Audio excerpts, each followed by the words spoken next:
Falando em canalhas, vamos falar do São Paulo? Vamos. Meu Deus do céu.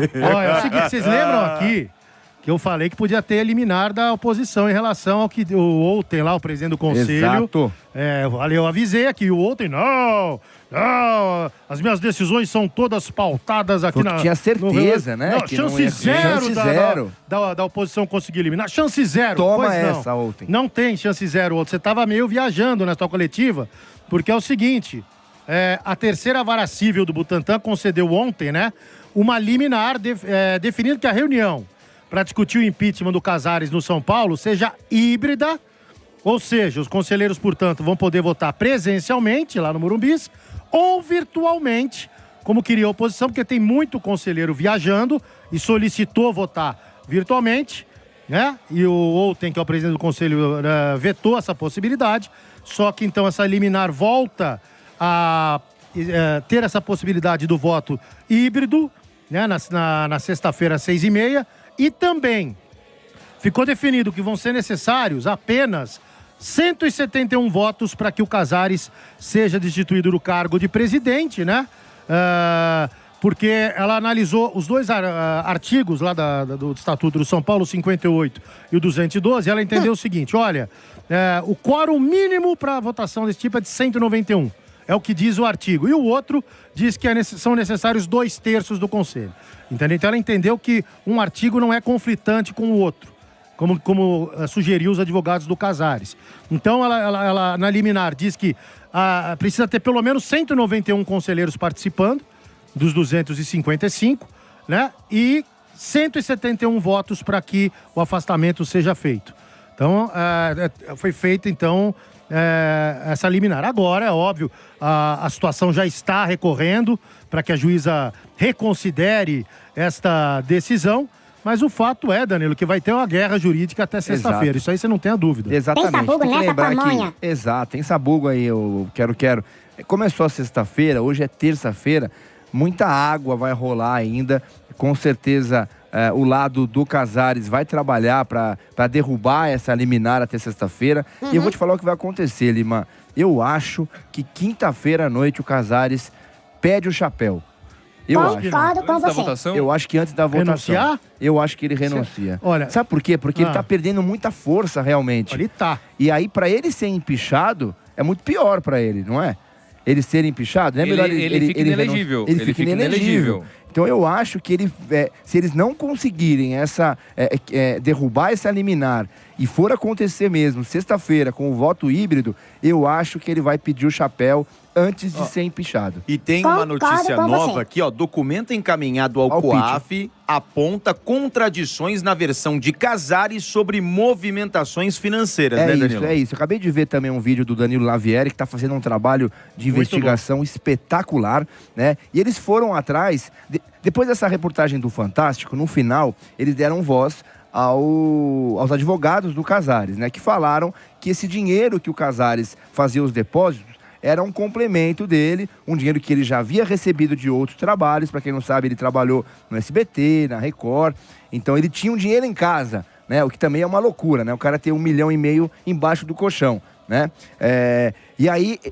Diga, Rani. E aí eles foram... Vai lá, termina daqui depois eu complemento. E eles foram atrás dessa informação junto ao banco. E o banco falou que com esses depósitos... Eles questionam, sim, eles questionaram o Casares na época a respeito desses depósitos, e a resposta foi: isso são premiações que eu recebo do São Paulo. Opa, então aí a gente tem uma divergência de narrativas. Foram aí. 12 depósitos em um dia, né? Por isso que ele chamou a atenção do banco. Exato, aí o banco questiona, é natural isso. Para qualquer um de nós, quando você vê uma movimentação diferente no banco, o banco vai lá e te questiona: o que é isso aqui? O que está acontecendo? Tá tudo bem? Ah, não, são dinheiro, são valores que eu estou recebendo do São Paulo. Isso lá atrás para o banco. Agora estão alegando outra situação. Então tem divergência aí, tem coisa errada nesse caminho. E tem outra. Quem, hoje em dia, o Casares, uma pessoa extremamente inteligente, só tô vendo a questão da lógica. Quem que tem dinheiro e deixa no colchão desvalorizando? Porque se você deixar debaixo do colchão, é verdade, 100 mil reais, ele vai valer, depois de um ano, muito menos de 100 mil reais, porque vai ter 4% da inflação, então o dinheiro vai ter desvalorizado. Se você coloca 100 mil reais no banco, ele vai render ali R$1.000 por mês. E não precisa nem ser no banco, né? Vai, qualquer aplicação, mas que é rastreável, né? Exato. Então, se você... Poupança rende mais. Na poupança rende mais. Então, pelo menos a inflação, na poupança, pelo menos a inflação vai corrigir ali. Então, você põe em qualquer esses cofrinhos que tem hoje em dia, tem lá 100% do CDI, eu não manjo muito assim, mas o cara, ele vai pegar e vai torrar dinheiro todo mês, porque ele quer deixar debaixo do colchão o dinheiro dele desvalorizando. Ou então, né, Rani, vamos supor que ele não quer colocar no sistema, né? Ou ele compra dólar ou ouro. Sim, poderia mas não ser deixar também. Espécie lá embaixo do colchão. Ou seja, se isso é verdade, se ele deixou o dinheiro em casa, ele não tem a menor condição de gerir um clube de futebol. Né? É impossível o cara fazer isso. Quem hoje, em sã consciência, deixa dinheiro guardado embaixo do colchão, no armário, aonde for em casa. Então, muito complicada a situação do Casares. Tem mais alguma informação sobre esse assunto, Lima? Não, sobre a questão dos escândalos, é um por dia, né? Enfim.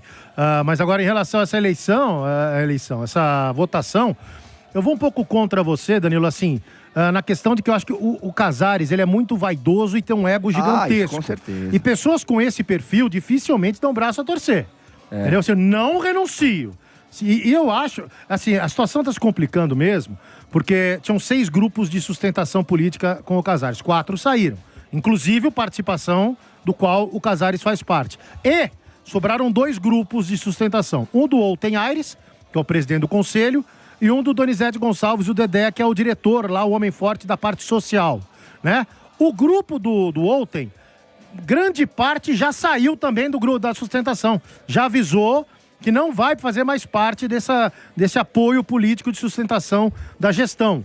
E o próprio Outen disse que já liberou o seu grupo para votar do jeito que quiser. Então, que o Casares perdeu totalmente a sustentação política, isso é claro. Perdeu. Por isso que eu tô achando porque assim, ele falava que não ia sair, todo mundo achava que ele não ia sair, porque ele tinha uma maioria ainda.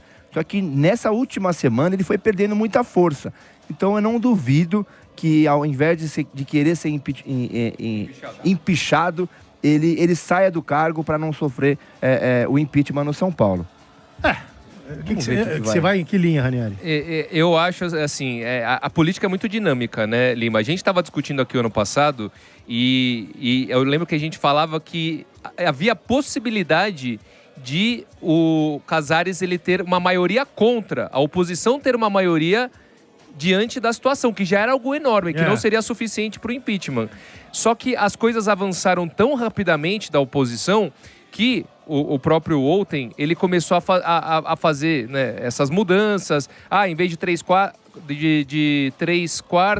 2 terços, 3 quartos. Entendeu? Agora não pode votação online, só presencial. Porque justamente eram manobras que você fala assim, é melhor eu me garantir, porque o bicho tá pegando. Mudou o dia da votação. Então, para mim, a política ela é tão dinâmica, e agora você tem figuras na oposição que conseguem articular extremamente bem. O próprio Belmonte, ele é uma figura dentro do São Paulo, no mundo político, muito importante. Muito importante. É um player ali muito importante. Então, eu não duvido de mais nada. Eu, por exemplo, eu não acho impossível que atinja esse valor aí, o número necessário de conselheiros para o impeachment do Casares. Não, eu acho improvável, ainda acho improvável, mas não acho mais impossível como eu achava na semana passada. Porque assim, vamos supor que não atinja, tá? Vamos supor que não se atinja o número, segue do jeito que tá. Mas a gestão já morreu, né? A gestão morreu. Mesmo que ele continue no cargo, acabou a sustentação política dele, né? Fora do clube, ele tem 100% de rejeição já.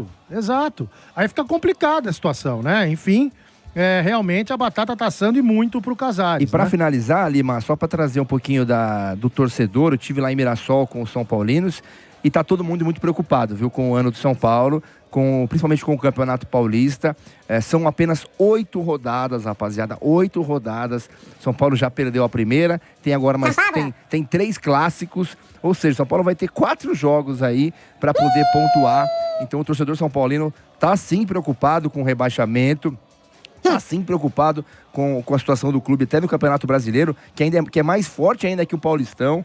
Então é para se preocupar sim, estamos de olho. Quinta-feira, confronto importantíssimo no Morumbi contra o São Bernardo, que hoje é o líder da competição ali, ganhou do Capivariano de 4-0. Vamos ver como é que vai ser esse jogo de quinta-feira, e os jogadores já começaram a ser cobrados. A gente tinha informação antes do jogo lá em Mirassol que a torcida ia apoiar os jogadores, ia cobrar apenas a diretoria. Mas depois do jogo, depois dos 3-0, eu vi muitos xingamentos a Lucas, a Luciano, a Cédric Soares, a vários jogadores do elenco.